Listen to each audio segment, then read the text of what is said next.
Yeah, now that we're in Omaha, sorry, but I have to. Yo, DJ, play that funky beat.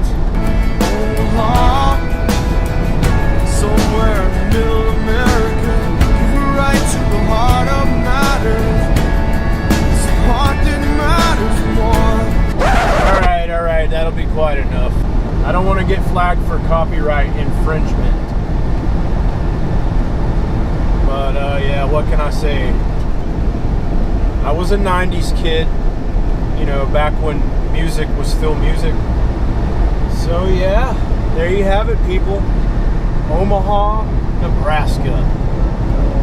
And this would officially add 2 more states to the list of states that I've been to. So 2 more states to take off of the bucket list for visiting. And that would be South Dakota and Nebraska, both on this trip. Stay left to continue on I-80 West. Pretty cool, huh? I've been to a lot of new places in the past 6 months since I started driving a truck. Places I never thought I'd go. I've been there.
Hey, what's up, everybody?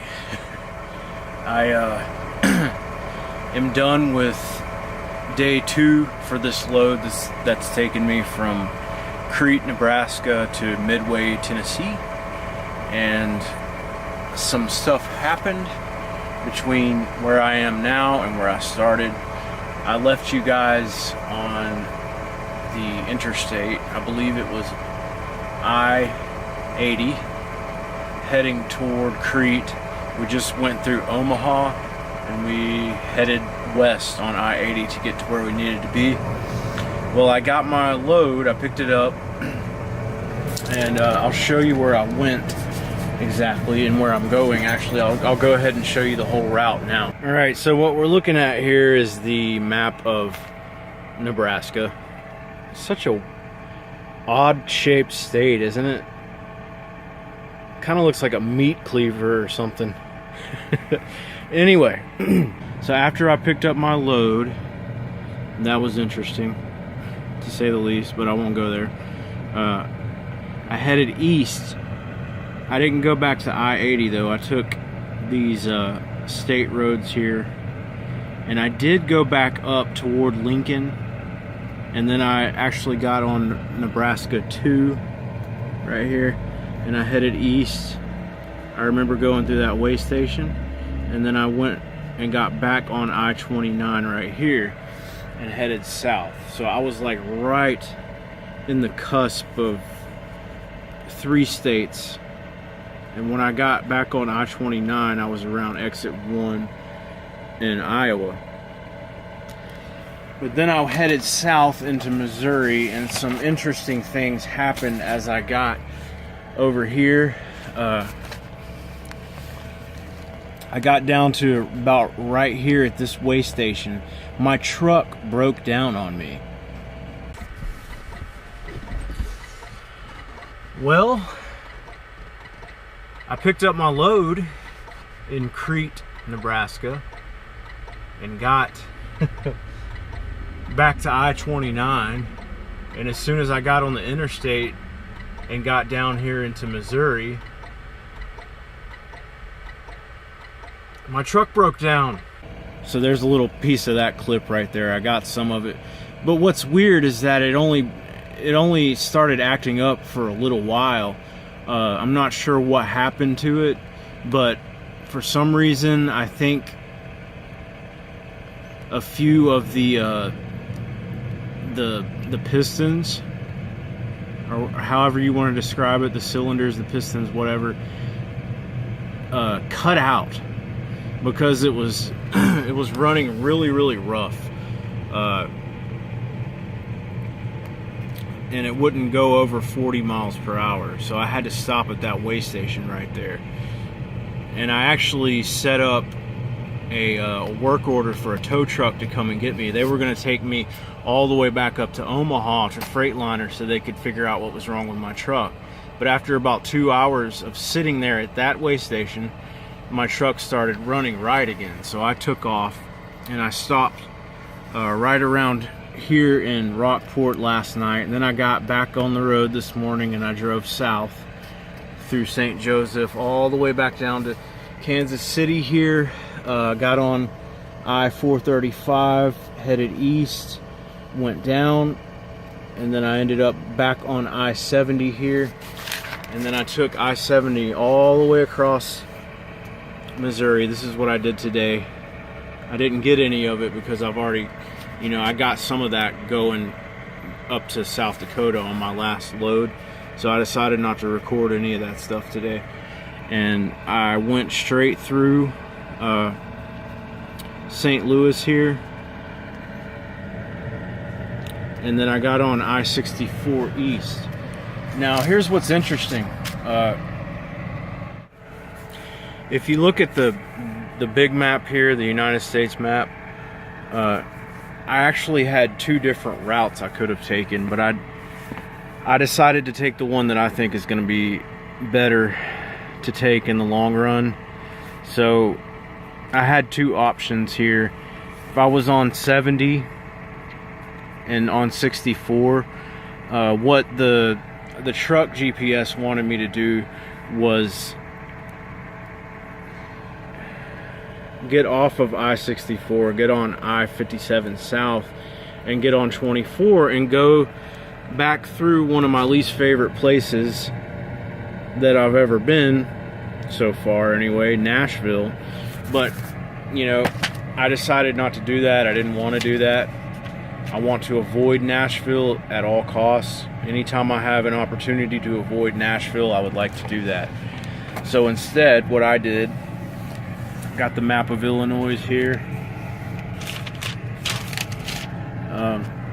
Instead, what I did when I got on 64 is I passed over 57 right there and I kept heading east, which actually took me right into Indiana. And I am about right here right now. That's 64.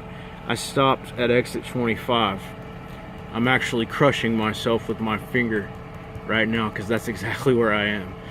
So tomorrow, whenever I start out, I'm going to keep going east on 64. I think this is going to be a much better way to go than the way that the truck GPS wanted me to go. I'm going to go straight through Louisville, and I'm going to keep heading east on I-64. All right, so at that point, after I head through Louisville, I'll be in Kentucky, obviously, and I'm gonna keep heading east until I get to I-75 right here in Lexington, and then I'm gonna take I-75 all the way down to exit 29 here. This is where I'm gonna get off of the interstate, and I'm gonna get on this US route 25 East right here. I think that E stands for east. If it doesn't stand for east and you know what it stands for, then correct me, leave a comment, please, so I'll know. But I'm gonna head down from there into Tennessee. All right, after I get down into Tennessee, and that's where it catches back up again. So I'm gonna keep going on this road, and I'm gonna take it all the way to Midway, which is on the other side of 81 there. That's where I'm headed. Now this trip itself, with all the miles together, is over 1,000 miles, which I will complete in this 2-day period of time. I'm about 370 miles away from Midway, where I have to be. I'm gonna get there tomorrow afternoon, and that's that. I wanted to show you guys my route because it's been a while since I've done anything with the map here. It's not too complicating, I don't think. It's just interstates, and then at the very end, it's that US route. So I just figured you guys would be interested in seeing where I am and seeing, you know, how I follow the map and look at routes and stuff like that. I just thought that maybe you'd be interested in it. If it's boring, let me know and I won't do it anymore. But I think it's cool. I like maps. As I've said before, I can sit and stare at maps all day. I'm that interested in maps. I love them. And I'm glad I found this alternate route. I think it's going to help a lot. If I can avoid Nashville at any point, it's always a good thing in my opinion. So yeah, I'll see you guys tomorrow, and thanks for watching. Oh, by the way, I also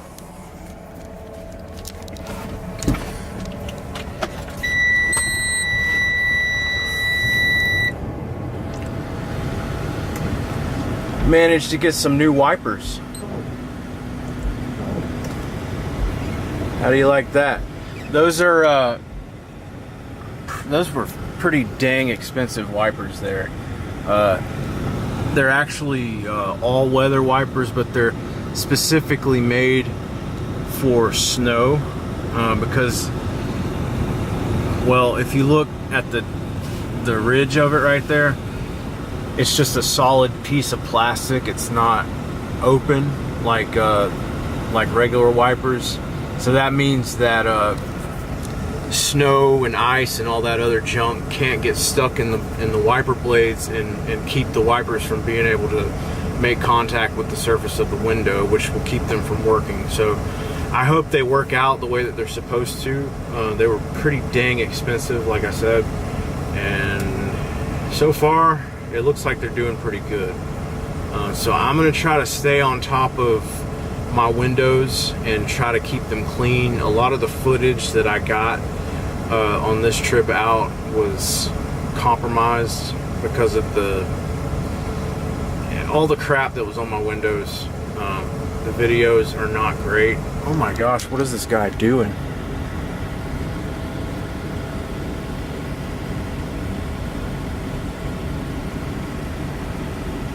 Well, he pulled into his space forward.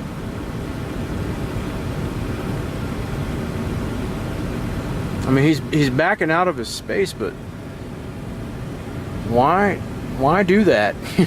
Why not just back into the space? Oh well. Yeah, I was like wondering what the heck he was doing. Anyway, yeah, I'll see you guys tomorrow. You know, like I said, the wiper situation is taken care of, and I'll try to keep my windows more clean to make better videos from now on. Thanks for watching. See you tomorrow.